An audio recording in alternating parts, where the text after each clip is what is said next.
तो hey guys, कैसे हो आप मन? उम्मीद करते हैं सब ठीक हो और स्वागत है आप सभी के चैनल में। तो एक भाई मोला बहुत दिन से कमेंट कर रहे थे कि एक गीत प्ले करके डालबे करके, तो यही गीत ला आज मैं प्ले करने वाला हूँ। तो गीत के नाम है टूरी आइसक्रीम खा के फरार होगी जी।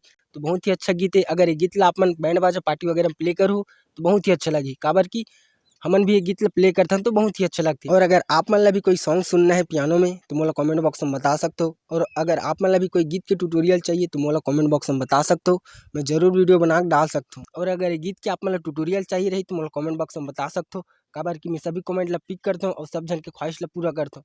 तो चलो यार, वीडियो के लास्ट तक एंजॉय करो।